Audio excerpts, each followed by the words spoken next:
All right, Panther fans, how we doing? It's August 1st, and like Jeff said on Twitter, the Panthers play hockey next month, so we'll take it. All right, so who we got with me? We got Alex. Everybody knows Buck Monkey. How we doing, buddy? And then back there on my left, you're right in the background there. That's Michael Rozenblat. He's a big fan of the channel, big supporter, good friend, good buddy. We text all the time. And then it takes me about 3 days to get back to him because I'm old and I forget that I get the text during the game. And then when I'm going like 2 days later, I'm like, oh shit, everybody's gonna think I'm a jerk because I never reply fast enough. So he's nice enough to join us on the show today. Kind of want to get everybody's opinion on a few things. We haven't had Alex on since the big boom. That's what I'm calling it, is the big boom. The trade that ends all trades, right? So all right. First off the bat, Michael, thanks for coming out. Why don't you just introduce yourself a little bit? Tell us how you became a Panther fan and give us a good story. Maybe you met a player, you may have met one of the Red Line girls. Give us something here. It's August, we're bored, man. We give us something to happen. Yeah, so my first memory of like Panthers games, it started. I remember, I think it was Huberto's first game, like when he scored his first goal. I just like remember the crowd went nuts, like just the energy in the building. Like it was like immediately I knew that was my sport. So yeah, it just started from that game, and I also remember it happened to be against the Hurricanes. Also, I remember Scott Clemenson was in net, and we were getting blown out, and everyone was chanting to put in Markstrom, and I just felt so bad. I could just like imagine what Clemenson was feeling because we were so bad back then. It wasn't good. Yeah, it was tough. Yeah. Yeah, I remember those days. I remember where I was when Huberto scored that goal. I was on the same couch that I watched us lose game 7 to the Devils. Yeah. Yeah, that's where I was. So thanks for the memories. But other than that, no. So that's interesting though for you, being that that was your first experience. Now I'm definitely interested. Um, how did it go down for you with the trade and obviously with Huberto being gone? Actually, I was coming home from like I was my friends were in the car with me, and I'm in a group chat with a bunch of people, Panthers friends, and it just like they say Huberto's gone. I'm like, what? And then I tell my friends, I look everywhere, and like the first thing I see, I think it's Frank Sorelli, the guy's name. It's like Yeah. the Panthers acquire Tkachuk, and I'm going nuts. I didn't know who we traded away at first, and then I found out we traded away Huberto. At first, I was upset because Huberto has been here since like I became a fan, Right. and then I started to break it down a little bit more. And I like the trade. I just don't like how much we gave away. We gave away. We paid. You know what I Yeah, mean? Um, and the thing is that with Talon, you never knew what he was going to give a guy in terms of a contract, right? You never knew. It was like with the Matheson deal and the Bolin deal. You never knew what that man was going to do. With Zito, it's like I said in other videos. Like if I woke up tomorrow and it was Bobrovsky and freaking Flyer Miles traded somehow, I mean, he would trade his grandma. I'm pretty sure at this point. He's got balls of steel. So you never know. There's nothing that I would say he'd never do that. It's like, no, he'll do anything. And he's got, I'm sure he has an imperative from the owners is basically like win now. This is and now we've really kind of put, and Alex, I'd like to get your input on this. We really, I mean, last year we really went all in. Like if you're playing blackjack, we went all in last year. And then now basically what we did is we got dealt 2 10s and we split them. Now I mean now we've doubled down on it. And I've lost some money splitting tens before, I'll tell you that. So Alex, I haven't had you on the show since it happened, so I definitely want to hear your initial. Everybody's got a story where it's like at first it was like this, and then the more we've kind of thought about it, it's grown on us. So give me your take. So yeah, I was at my house. I was finishing playing shell with Steve. Steve left. He's a big Matthew Tkachuk fan. So I got the little Discord notification from Frank Valley. Matthew Tkachuk traded to FLA, just like that. Then showed his contract extension. Didn't say anything about the trade until 5 minutes later. Find out Huberto was up there. My chest, let's say, I was like this excited like that, but I was like, oh, we get away Huberto. And then I started thinking about it more and more, and it started to make more and more sense in terms of the contracts, the age, and what type of hockey Matthew Tkachuk plays. Right. And then that's the biggest thing is that, when I was researching, when I was doing some research for a video I'm making, and then I ended up pulling that content yesterday for the recap that I made in 18-19, where I talked about all the first round draft picks. And it just made me realize what we thought was going to be the core and the team and what it's turning into. When we talked about, it was Bukestad and Gobranson and not so much Quentin Howden, but then Matheson, right?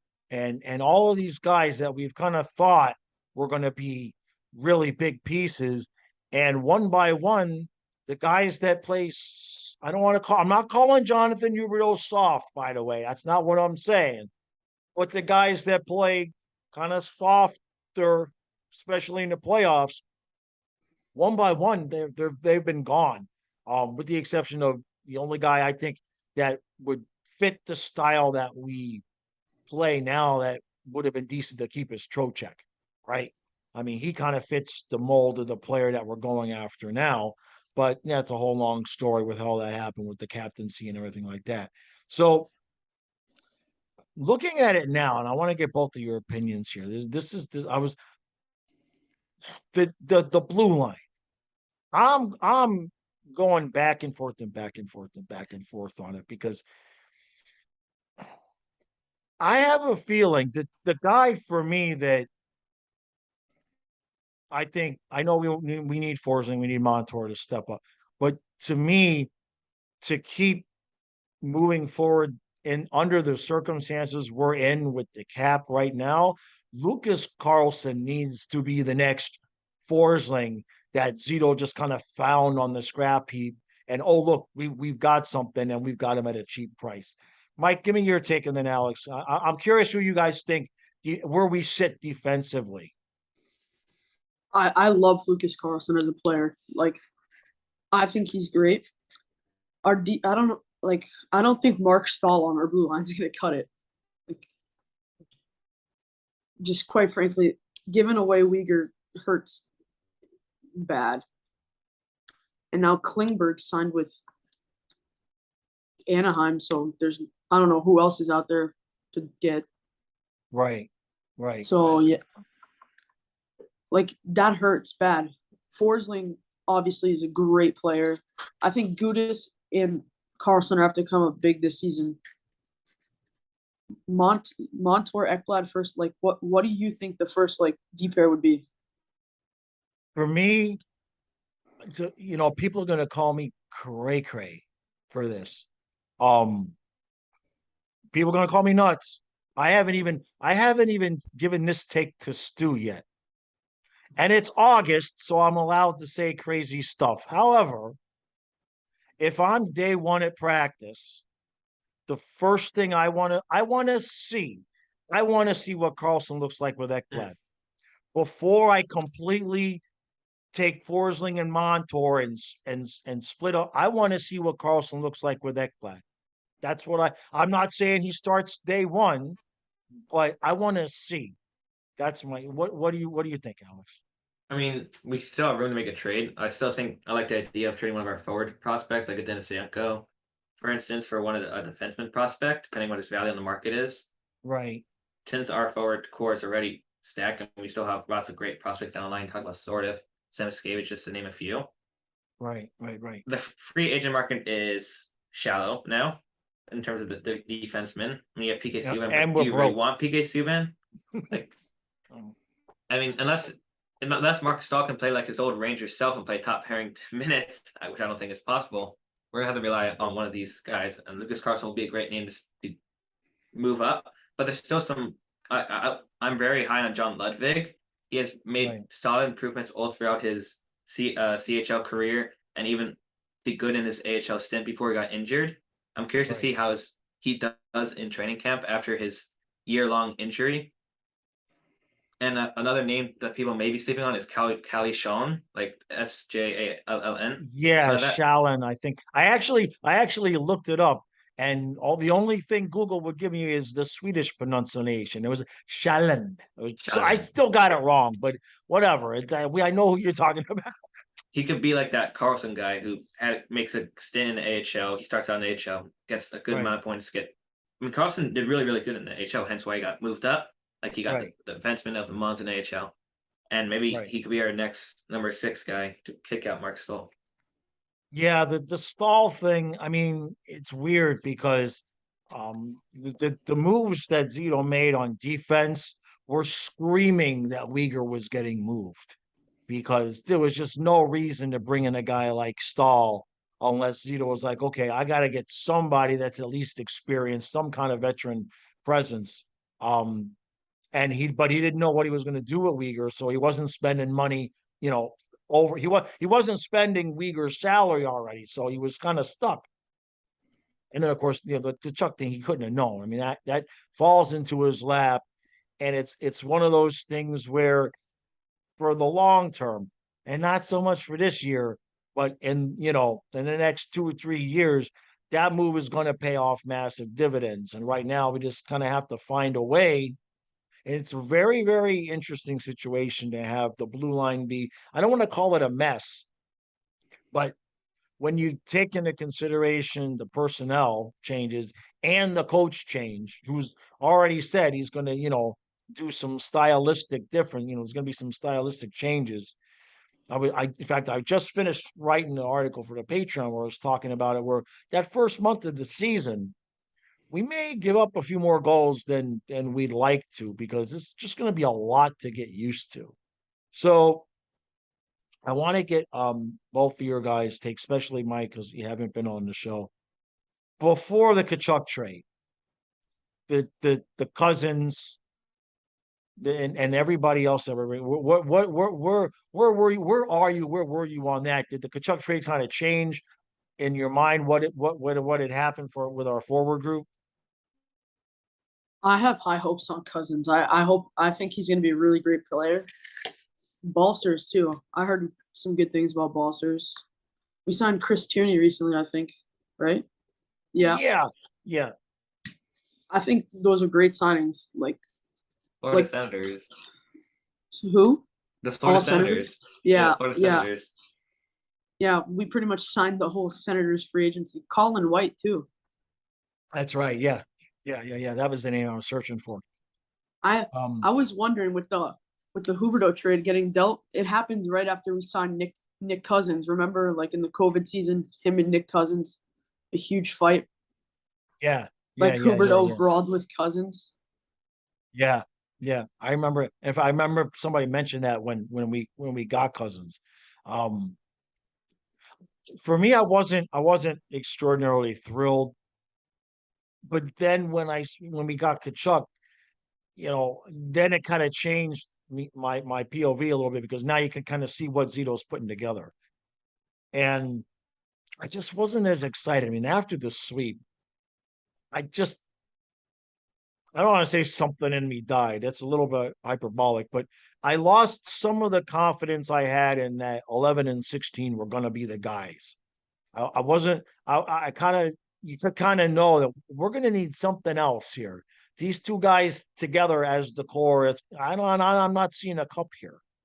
And some of the pieces we had added before the trade, I was a little bit, I was a little bit down on it. I was like, yeah, but.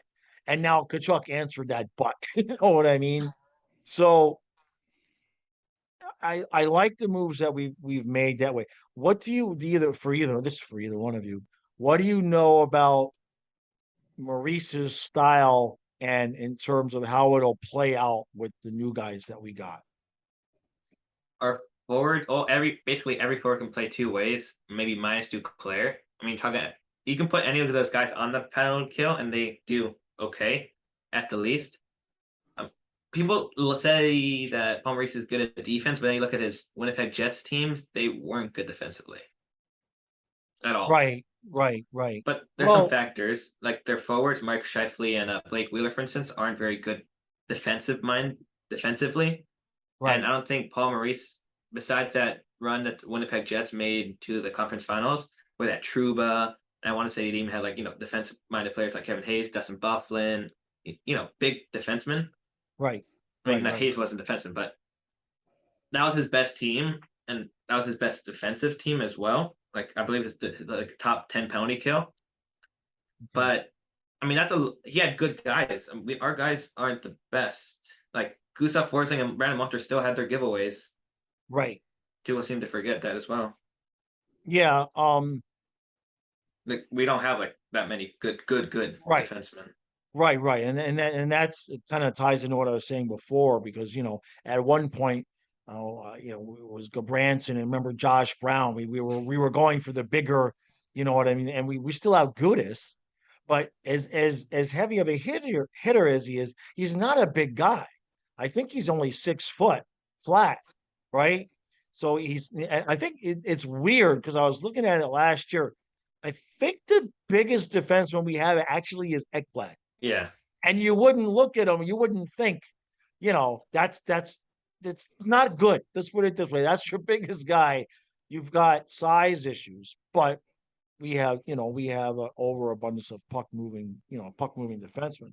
All right. So Michael, I want to step back a little bit to last year. What when we started the season last year, what were your expectations? And then, like, how did the sweep hit you? So take me through last season a little bit from your PO. I had high hopes for last season. In the beginning of the season, I thought we were going to do a little bit worse than the season before because losing Wenberg, because obviously he was a good player for us. I thought we were going to do a little bit worse. But when we started off like 8-0, but then we lost Q, and I thought we were going to slow down. But then Bruno picked up right where Q was, and I was shocked. I was surprised. And then when we lost that game against the Kraken, that really pissed me off. Yeah, you and Stu both. Yeah, I was there too. I was so excited. I thought I was going to see it. Out of any team, we had to lose to the Kraken. Right. Yeah, and the sweep. That wasn't good. Hit me a little bit hard. I was at the game with the 2-second Uyghur turnover. Oh. Yeah. Oh, you were at that game? Yup. Oh man, I'm sorry. Even Uyghur's sorry for that. That's rough. You bringing it. I remember I was on the couch and I'm in the middle and Kyle's on the right, Matthias is on the left, and you guys know what Matthias literally is. We are, and I go, oh no. I mean, he had started saying it. I've never told anybody that before, so I didn't want him to get killed for it. But yeah, when the puck went behind the net, he stood up and we are, and then it wasn't. We weren't. We didn't. I remember I was sitting with my friends. I had seats in 128, and Uyghur makes a stupid pass in the middle and it gets intercepted. And I say right to my friend, that's a dumb turnover. The next thing I know, I look at Uyghur's behind the net and Ross Colton is wide open and the puck goes in. I'm like, that did not just happen. I sat in my seat for 15 minutes after the game trying to comprehend what just happened. Yeah. I was watching the game with my dad, and then when Kucherov was behind the net, I bet they score. Like jokingly, like dead face. I was like, oh. And then I smashed something on the ground. I want to say. Oh. I said something like, "Oh yeah, they're gonna score." Just sarcastically to my dad, and then threw something on the floor after. I was like, "Oh." Yeah, I mean that was. I'm trying. To me, there was only one moment in Panther history for me that was worse, but it didn't have the same consequences. There was the goal that Beezer gave up to in triple overtime to lose to the Avalanche. But at that point, we were down 3-0, and we kind of knew we were only delaying the inevitable. But that exact feeling, Michael, that you were saying about sitting there, that's what I did. That game, because that sucker, I mean, it was 2 hockey games basically, and by the time Colorado scored, I sat there and I'm just looking at the screen. and I'm waiting for them. I'm waiting for the face off, right? Because so much had happened that I forgot. And I'm watching Colorado celebrate, and it wasn't registering at all. It was like, okay, they're celebrating the goal. Let's go to the face off. And it took a good 20, 30 seconds for my brain to catch up and go, dude, it's over. And then it was just kind of like, oh, exactly like you said, Alex, just like, oh. And so we've all had those moments. So how did you feel, Michael, about the coaching change? I Bruno could have done. I think he could have done so much better in the playoffs.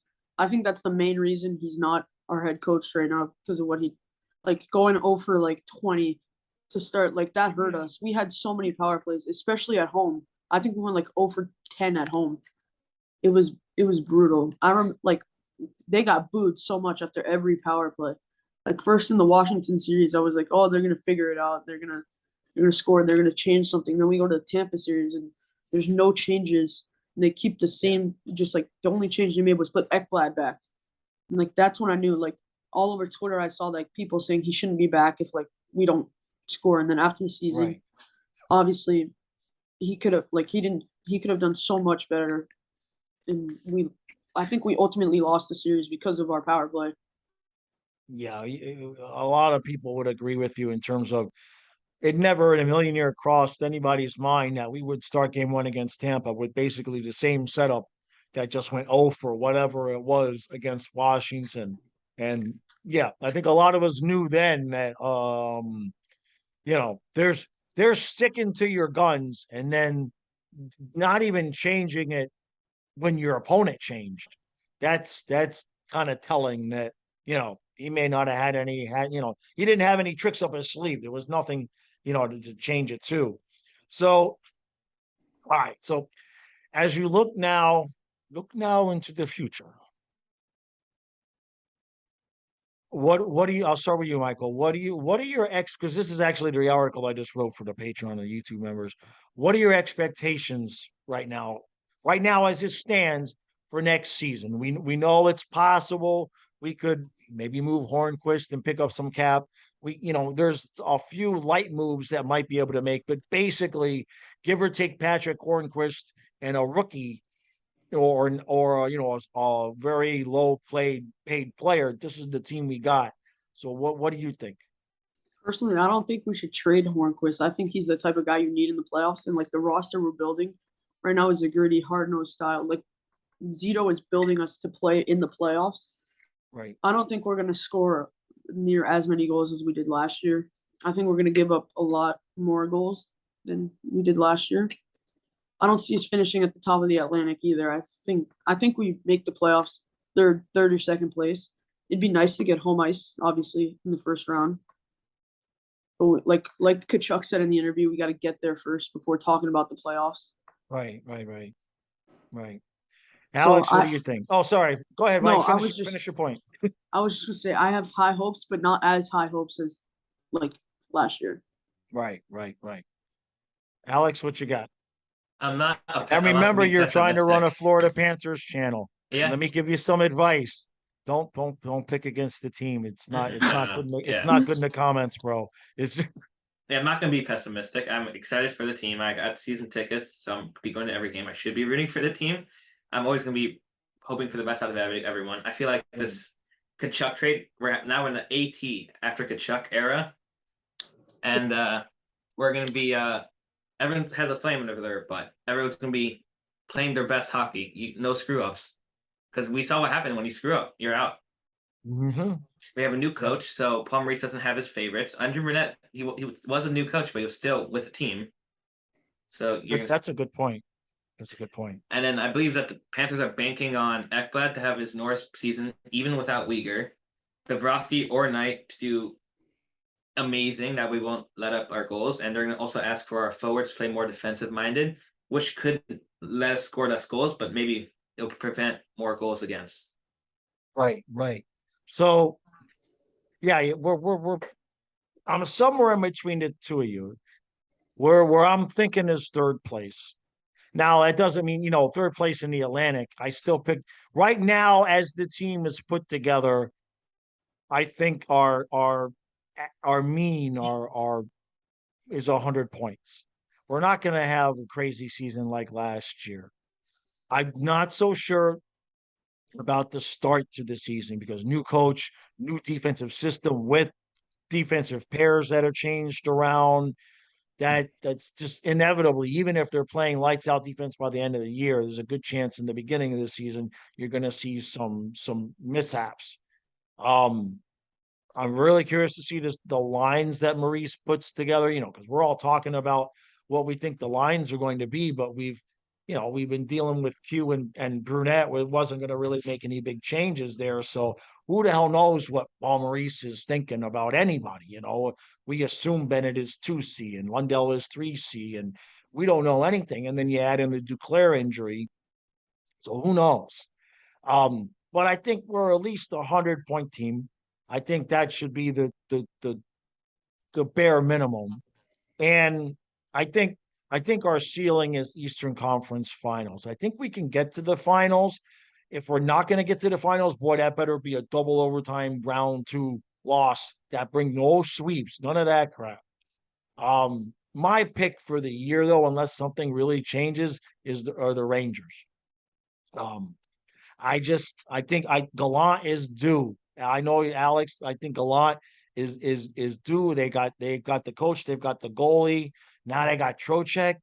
It's just my gut feeling. That don't mean anything. I picked the Islanders last year. So what do I know? Okay.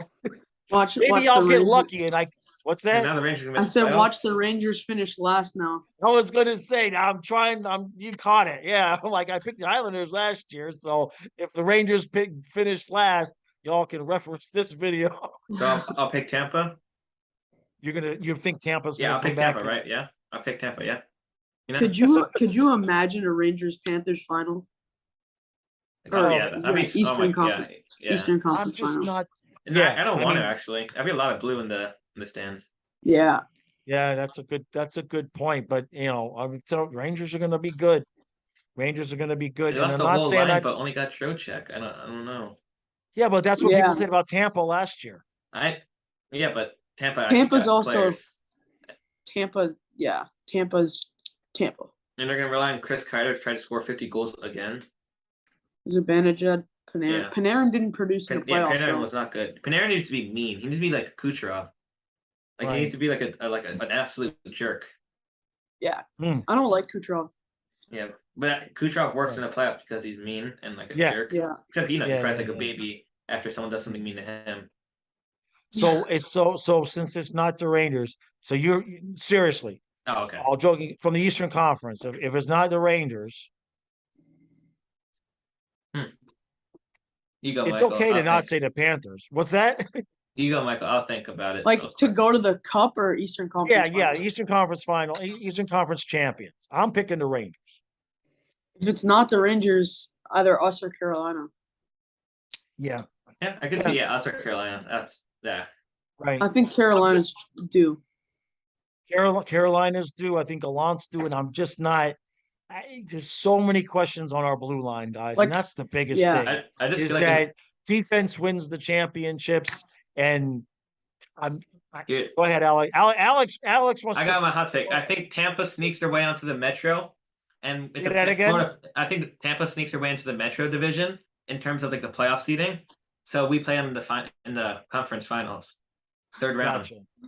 Like they get like I don't know 4th seed, and then the way the seeds, that'd be fun. Like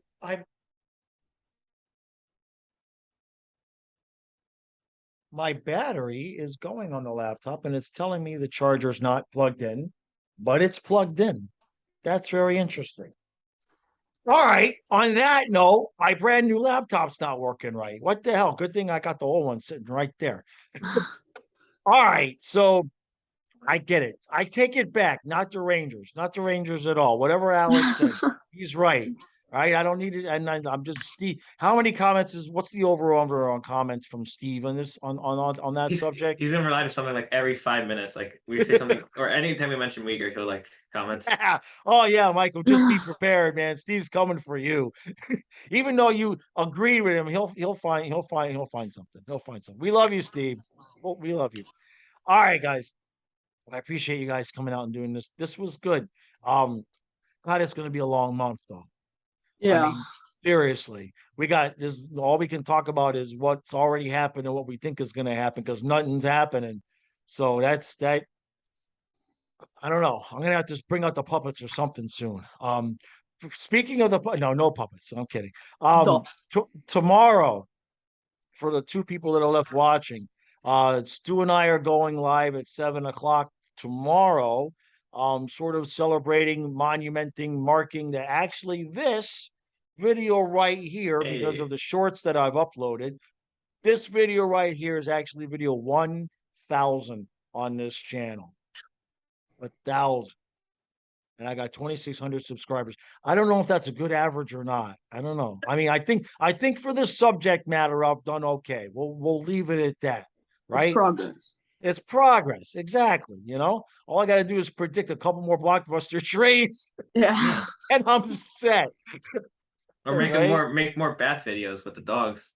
Yeah, right. Yeah, I know. Seriously, man, 1,000 videos I mean 65,000 views for Fluffy and unbelievable. So, all right. Appreciate everybody watching this. Well, we're gonna have more content, fun content like this during the month of August because I'm not so sure the Panthers are gonna. There's only one move that we really have make that would make moves that would make news, and I'm not interested. I'd rather keep Patrick Hornquist and find a way, right? Even if we got to play, like somebody said in the comments, even if we got to play 11 forwards and 7D, we got to find a way to keep him on the team. So, all right. Appreciate all the support, and I'll see you guys in the next one. Thanks, guys.